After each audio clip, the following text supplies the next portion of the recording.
الحمد لله رب العالمين والعاقبة للمتقين والصلاة والسلام على سيد المرسلين وعلى آله الطيبين والطاهرين وصحابه الأجمعين. أما بعد فأعوذ بالله من الشيطان الرجيم. بسم الله الرحمن الرحيم. قال رسول الله صلى الله عليه وسلم: من كنت مولاه فهذا علي مولاه. صدق الله المولانا العظيم وبلغنا نبي الأمين المتين الكريم.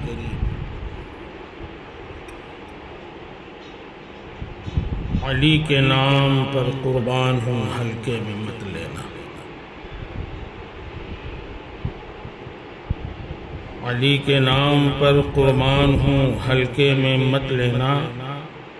میں منگتا ہو کر بھی سلطان ہوں، ہلکے میں مت لینا.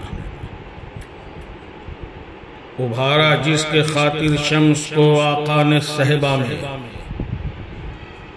نچھاور اس پہ کرتا جان ہوں، ہلکے میں مت لینا. چلے آندھی اٹھے طوفان، نہ ڈگمگائے قدم میرا. چلے آندھی اٹھے طوفان، نہ ڈگمگائے قدم میرا. میں علی کے گھر کا مسلمان ہوں، ہلکے میں مت لینا. اب بدر سے خیبر تلک پچھاڑا جس نے دشمن کو. بدر سے خیبر تلک پچھاڑا جس نے دشمن کو. سگے دربار حیدر جیشان ہوں، ہلکے میں مت لینا. اور غلام پنجتن ہوں، بس یہی طاقت ہماری ہے. غلام پنجتن ہوں، بس یہی طاقت ہماری ہے. میں سیفی حیدری غلام ہوں، ہلکے میں مت لینا. حضرات گرامی، روئے زمین پر آباد، شرق سے غرب تک،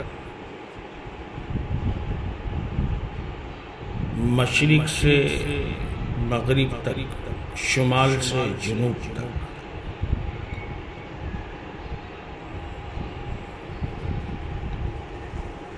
مسلمان عید کی تیاریوں میں مصروف ہیں.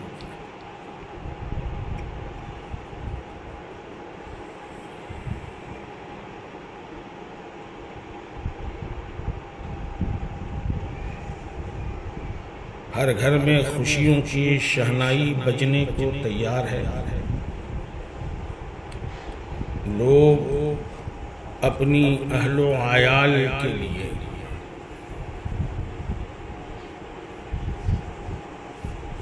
خریدی، بچوں کے لیے اچھے اور قیمتی کپڑوں کے انتظام و اہتمام میں لگ چکے ہیں.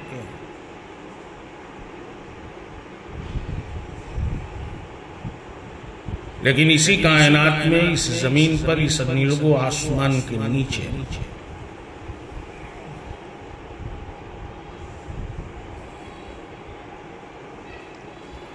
ایک شب ایسی بھی گزری ہے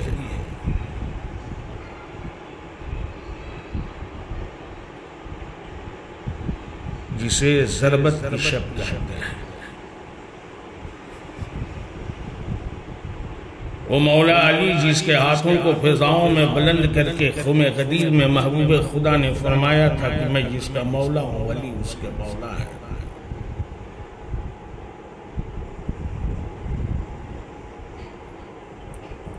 عین نماز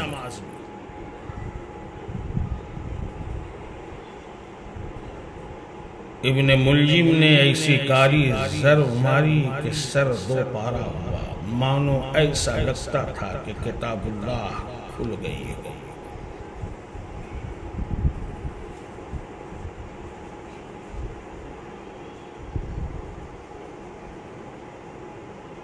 21 کی رمضان کی 21 تاریخ تھی۔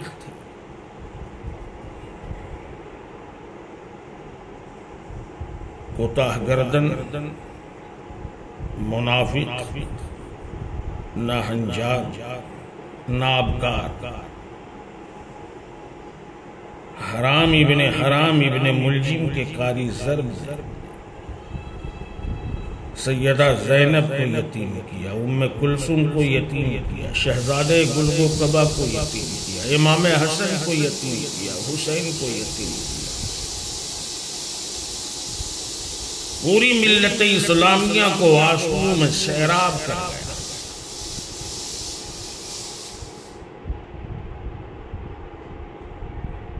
مولا کائنات کی زندگی کی تاریخ بتاتی ہے کہ اپنی زندگی کی آخری ضیافت یعنی 20 رمضان یا 19 رمضان کو آخری دعوت آپ کی شہزادی حضرت ام کلثوم کے ہاں تھی۔ سیدان عین افطار کے وقت حضور کے ساتھ دودھ اور شہد کی شربت بنا کر پیش کی۔ مولا نے فرمایا میری پیاری بیٹی، میری نازوں کی بالی، تم تو جانتی ہو تمہارے بابا کی عادت ہے کھجوروں سے افطار کرنا، کھجوروں پر سحر کرنا۔ چند کھجور کھایا، سادہ پانی پیا اور کہا کہ میری لاڈلی شربت کو رکھنا، عنقریب اس کی ضرورت درپیش آئے گی۔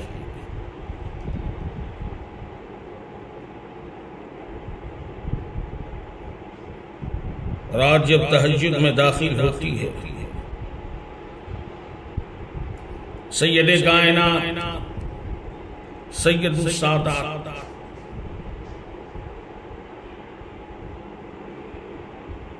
شوہر بطول اخی رسول سیدنا علی کرم اللہ وجہ الکریم کے پائے اقدس مسجد کی طرف چل پڑتے ہیں۔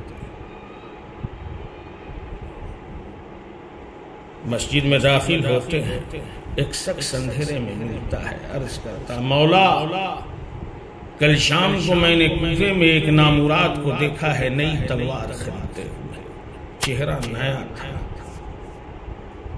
گردن ٹوٹی تھی، چھوٹی گردن تھی، چہرے سے ایسا لگتا تھا کہ حرامی النسب ہے، نہ جانے کیوں یہ خوف سا کلیجے میں ہے، خوف کی نشتر چھوٹ گئی ہو، آپ نہ جائیں۔ آپ نے فرمایا نہیں مجھے جانا ہے، جانے۔ امام کل، امام کائنات، امام الائمہ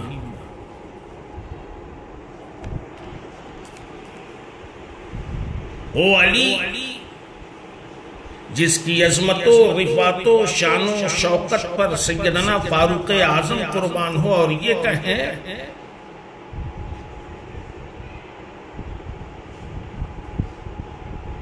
کہ یہ ہمارے بھی مولا ہیں اور کل مومنوں کے مولا ہیں۔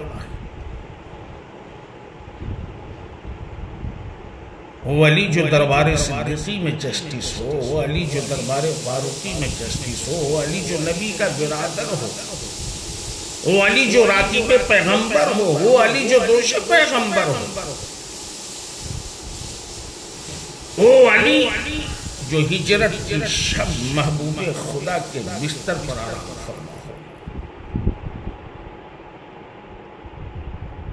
اب مشرکوں کی نظر دیکھ رہی ہو کہ بستر رسول پر علی نہیں مصطفیٰ لٹا ہے، وہ علی جس کا سونا نبی کی طرح ہو، اس کے جگنے کا عالم کیا ہوگا۔ کوفے کی جامع مسجد میں مولا داخل ہوتے ہیں،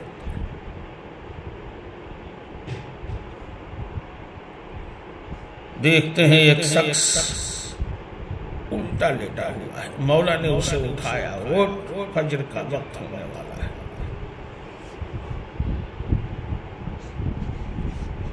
جب وقت فجر میں داخل ہوتی ہے، مولا محراب مسجد میں داخل ہوتے ہیں، اللہ اکبر، تکبیر تحریمہ باندھتے ہیں، جماعت کھڑی ہو جاتی ہے۔ ابھی ایک سجدہ ہی مکمل کیا تھا کہ ظالم نے سر پر کاری ضرب ماری، سر دو پارا ہوا۔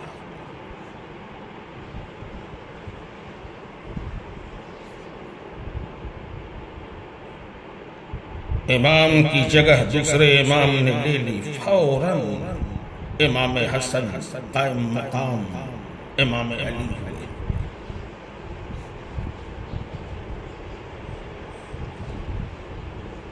حضرت علی مرتضیٰ کو محراب کے ایک کونے میں بیٹھا دیا جاتا ہے، کبھی ادھر گرتے ہیں کبھی ادھر گرتے ہیں، نماز مکمل ہوتی ہے۔ بعد نماز حضرت مولائے کل حضرت علی کرم اللہ وجہ الکریم سیدنا حسن پاک سے فرماتے ہیں، بیٹا شربت فرماؤ۔ شربت لائی جاتی ہے، جہوں آگے بڑھایا جاتا ہے کہ حضرت نوش فرمائیں گے، کہا نہیں، میرے قاتل کو پلاؤ۔ علی تیری سخاوت کو سلام۔ آپ کا یہ کردار عالی نسب ہونے کی دلیل ہے۔ آپ ہی کا تو در ہے جہاں سے کائنات کو ٹکڑے ملتے ہیں۔ آپ وہ محبوب باری کے محبوب ہیں جس کے در سے بندگان خدا کی پرورش ہوتی ہے، اور نصیب ایسی کہ کھانے والے کھاتے بھی ہیں اور بھوگتے بھی ہیں۔ یاد رکھو زمانے رسول میں جب اصحاب کرام کسی کے نسب کی تحقیق کرنا چاہتے تھے کہ یہ شخص حرامی ہے یا حلال ہے، تو اس کے سامنے مولائے پاک کا ذکر کیا جاتا تھا، اہل بیت کا ذکر کیا جاتا، جس کے چہرے اتر جاتے تھے آسانی سے پہچان لیا جاتا تھا یہ حرامی ہے۔ کیونکہ منافق کبھی علی سے اور علی کے گھر سے محبت کر ہی نہیں سکتا۔ حرامی کی سب سے بڑی پہچان یہی ہے کہ وہ اہل بیت اطہار کو گالیاں دے گا، ان کا دشمن ہوگا، ان کے مقابلے میں ان کے دشمنوں کی عظمتوں کو بیان کرے گا۔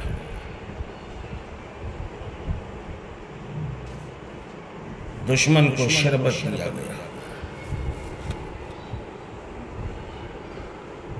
مولا کے جسم پاک کو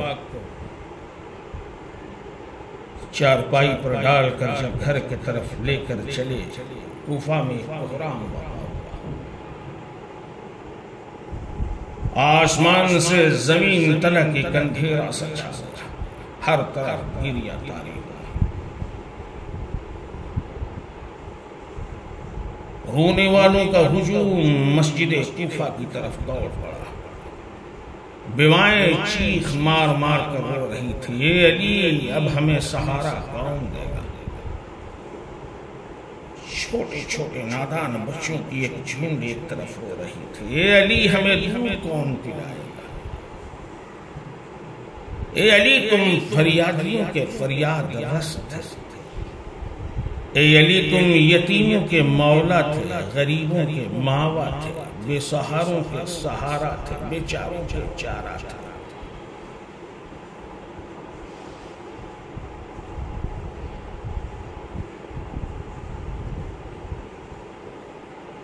عید کی خوشیوں میں مصروف ہونے والوں، ابو صالح تم سے کلام کر رہا ہے۔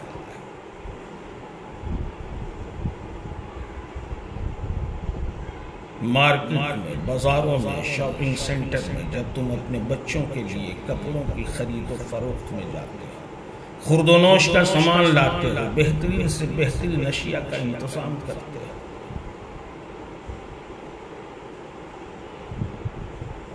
اپنے دسترخوان کو عمدہ سے عمدہ کھانوں سے سجاتے ہو، جلا مصطفیٰ کا گھر تو دیکھو۔ رمضان کا آخری عشرہ ہے، 21 تاریخ ہے، علی کے گھر میں کوہرام ہوا ہے۔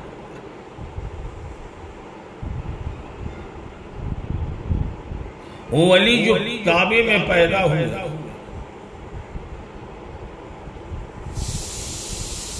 وہ علی جو راقب دوش پیمبر تھا، وہ علی جو مولود کعبہ تھا،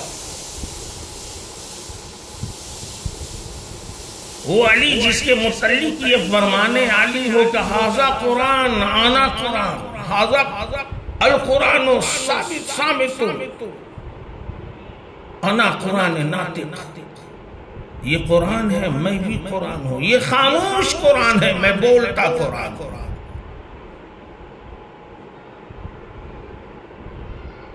گویا ابن ملجم نے علی ابن ابی طالب کو نہیں بلکہ قرآن بولتے ہوئے قرآن پر وار کیا تھا۔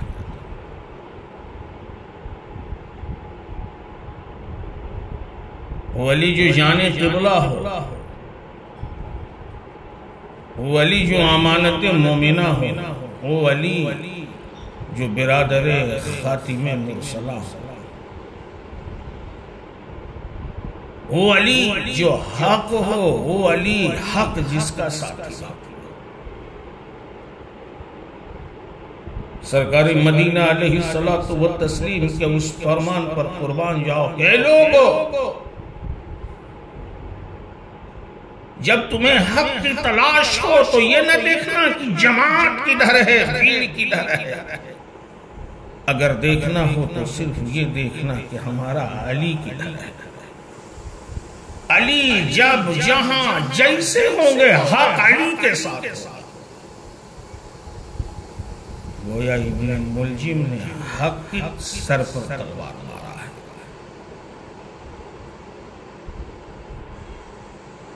لیکن یاد رہے، بڑا مشہور معقولہ ہے، حق کو مٹایا نہیں جا سکتا۔ ادھر حضرت علی شہید ہوئے، امامت میں حسن کی شکل اختیار کیا، امامت منتقل ہوئی امام حسن۔ گویا یہ زمانہ کبھی امام سے خالی ہی نہ رہا۔ علی گئے، حسن آ گئے، حسن گئے، حسین آ گئے، حسین گئے، زین العابدین آئے، زین العابدین گئے، امام جعفر صادق ہو گئے، امام باقر آئے، ایک کے بعد دیگر مہدی تک آتے ہی رہیں گے۔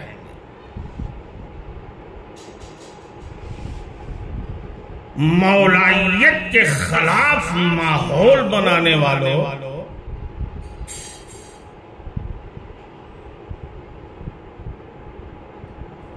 ابو جہل کو علی اور نبی کا چچا بتا کر نسب رسول کو ذلیل کرنے کی کوشش کرنے والوں، تم اولاد فرعون رہے، علی علی ہے۔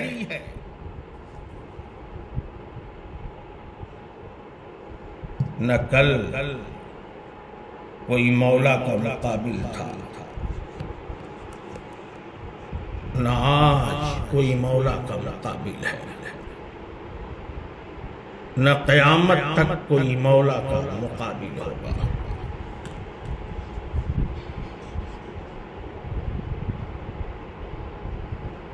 اس عاشق صادق نے بڑا خوب کہا ہے، بغیر حب علی مدعا نہیں ملتا، عبادتوں کا بھی ہرگز صلہ نہیں ملتا۔ خدا کے بندو سنو غور سے، خدا کی قسم جسے علی نہیں ملتے اسے خدا نہیں ملتا۔ تو آج کی شب شہادت علی ہے۔ مومن کی یہ پہچان ہے کہ علی اس کے دل میں ہو، منافق کی یہ پہچان ہے کہ ولی کا مخالف ہو، جس کے دل میں علی کا بغض ہو وہ منافق ہے۔ مومنوں، اپنے گھر میں ایصال ثواب کا اہتمام کرو، علی علی کرو، کیونکہ خدا کے بندو سنو غور سے، خدا کی قسم جسے علی نہیں ملتا اسے خدا نہیں ملتا۔ وہ کون سا خطہ ہے، کون سا علاقہ ہے، کون سا گوشہ ہے، کون سا کنارہ ہے، کون سا شہر ہے، کون سا قصبہ ہے، کون سا قریہ ہے جہاں علی نے بدر میں علی، احد میں علی، خیبر و خندق میں علی، مکہ مدینہ میں علی، بغداد و نجف میں علی، اجمیر و دہلی میں علی، نظام میں علی، صابر کلیجر میں علی، مخدوم اشرف میں علی، ہر جگہ علی، جگہ جگہ علی، گلی گلی صرف علی۔ مولائی بن کر دیجیے، جو علی کا ہے وہی مصطفیٰ کا ہے۔ کوئی بھی اس وقت تک محمدی نہیں ہو سکتا جب تک کہ وہ پکا علی کا نہ ہو۔ عظمت علی پر بھونکنے والوں،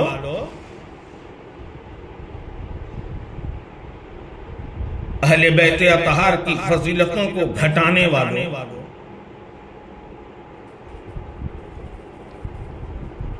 مسلک باطلہ کی اشاعت کرنے والوں، غلط نظریات، غلط فکر، غلط عقیدہ مسلمانوں کے دلوں میں داخل کرنے والوں، اللہ کی غضب سے ڈرو، سلامتی کی راہ لو۔ ھذا صراط المستقیم، علی سیدھی راہ ہے۔ علی سے کٹ گئے، صراط المستقیم سے کٹ جاؤ گے، علی سے کٹ جاؤ گے، دین سے کٹ جاؤ گے، علی سے کٹ جاؤ گے، مصطفیٰ سے کٹ جاؤ گے۔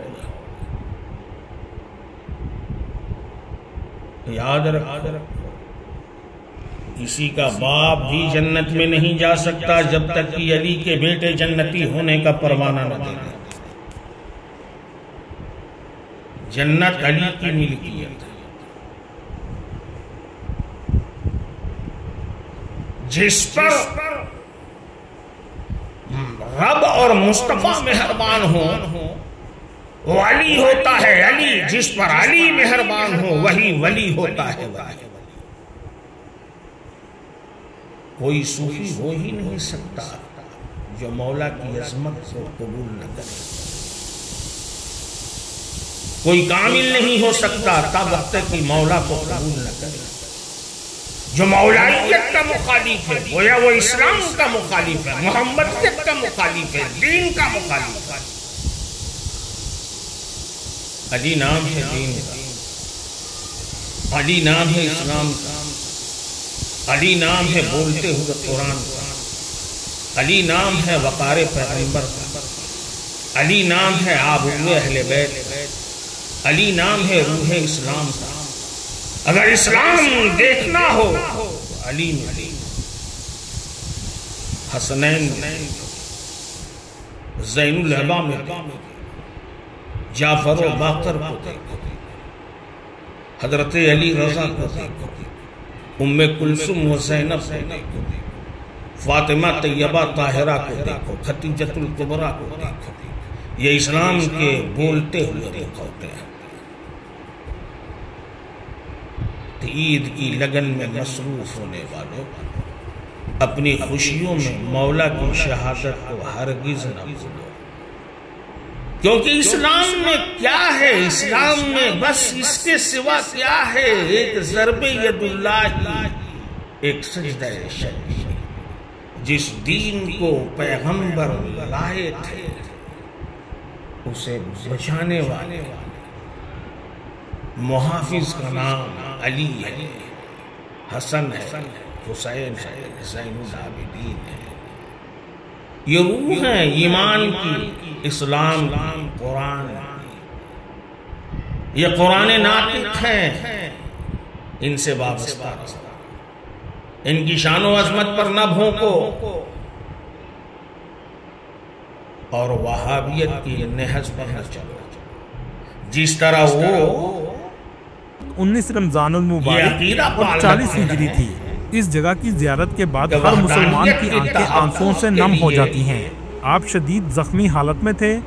2 دن بعد 21 رمضان 40 ہجری کو اپنے گھر میں حالت حقیقی سے جا ملے۔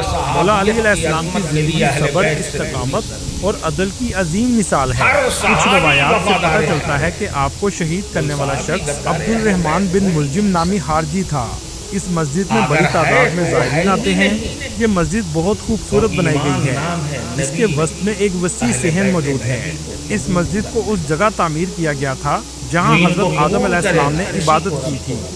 اس کو مسجد کی شکل حضرت عمر بن خطاب رضی اللہ تعالیٰ عنہ کے دور میں دی گئی تھی۔ 639 عیسوی میں حضرت سعد بن ابی وقاص کی نگرانی میں اسے تعمیر کیا گیا۔ ابتدائی دور میں یہ فوجی چھاؤنی کے طور پر استعمال ہوتی تھی، کیونکہ کوفہ اسلامی فتوحات کے لیے اہم مرکز تھا۔ بعد میں یہ مسجد اسلامی تعلیمات کا مرکز بن گئی۔ مولا علی علیہ السلام نے اپنی خلافت کے دور میں کوفہ کو اپنا دارالحکومت بنایا۔ دوستو آپ یہ جو کنواں دیکھ رہے ہیں یہ وہ جگہ ہے جہاں طوفان نوح کا آغاز ہوا تھا، اور اس کے بعد طوفان نوح جب ختم ہوا تو دوبارہ سارا پانی اس کنویں میں چلا گیا تھا۔ اس جگہ حضرت نوح علیہ السلام نے اپنی کشتی بھی بنائی تھی۔ دوستو اسی مسجد میں حضرت مسلم بن عقیل رضی اللہ تعالیٰ عنہ کا روضہ مبارک بھی موجود ہے۔ مسلم بن عقیل رضی اللہ تعالیٰ عنہ امام حسین رضی اللہ تعالیٰ عنہ کے چچا زاد بھائی اور نمائندہ تھے، جنہیں واقعہ کربلا سے پہلے کوفہ بھیجا گیا تھا۔ کوفہ میں آپ نے حانی بن عروہ کے گھر میں قیام کیا، لیکن کوفہ کے گورنر نے مسلم بن عقیل رضی اللہ تعالیٰ عنہ کو بے دردی سے شہید کر دیا۔ آپ کا روضہ مبارک بھی مسجد کوفہ میں بنایا گیا ہے۔ ان کے ساتھ ہی بالکل حانی بن عروہ رضی اللہ تعالیٰ عنہ کی قبر مبارک بھی موجود ہے۔ اس کے علاوہ مسجد کے صحن میں ایک ایسی جگہ موجود ہے جہاں جبرائیل علیہ السلام شب معراج کو آپ صلی اللہ علیہ وآلہ وسلم کو لے کر آئے، اور آپ صلی اللہ علیہ وآلہ وسلم نے یہاں نوافل ادا کیے تھے۔ بہت سے لوگ یہاں آ کر نوافل بھی ادا کرتے ہیں۔ اس کے قریب ہی ایک جگہ موجود ہے جہاں مولا علیہ السلام بیٹھ کر فیصلے کیا کرتے تھے۔ اس جگہ پتھر کا ایک پیس لگایا گیا ہے۔ دوستو اس مسجد میں بہت سے انبیاء کرام عبادت کے لیے آ چکے ہیں۔ یہ مسجد اندر سے بھی بہت خوبصورت بنائی گئی ہے۔ اس مسجد کی رینوویشن 2010 میں کی گئی تھی۔ اس کا زیادہ تر کام انڈیا کی داؤدی مسلم کمیونٹی نے کروایا تھا۔ اس کے اندر لگا سفید پتھر بھی انڈیا سے لا کر لگایا گیا ہے۔ اس مسجد میں المختار سقفی کی قبر بھی موجود ہے۔ دوستو آپ جب مسجد کے باب المراد گیٹ سے باہر نکلیں گے تو بالکل سامنے مولا علی علیہ السلام کی رہائش گاہ موجود ہے۔ اس رہائش گاہ میں ایک طرف کمرہ امام حسن اور امام حسین علیہ السلام کا ہے۔ اس گھر کے اندر یہ وہ جگہ ہے جہاں مولا علی علیہ السلام کو غسل دیا گیا تھا۔ اس جگہ آنے کے بعد اس بات کو لفظوں میں بیان کرنا بہت مشکل ہے۔ لوگ اس گھر میں آ کر نوافل بھی ادا کرتے ہیں۔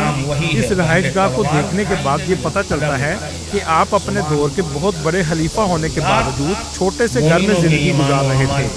مولا علی علیہ السلام نے آج کے حکمرانوں کی طرح نہ محل بنوائے اور نہ ہی دنیا کا مال اکٹھا کیا۔ خلافت راشدہ ختم ہونے کے بعد ہر بادشاہ نے اپنے لیے محل بنوائے اور لگژری لائف گزاری، اور شاید مسلمانوں کی پسماندگی کی ایک وجہ یہ بھی ہے کہ اسلامی تعلیمات سے ہٹ کر عوام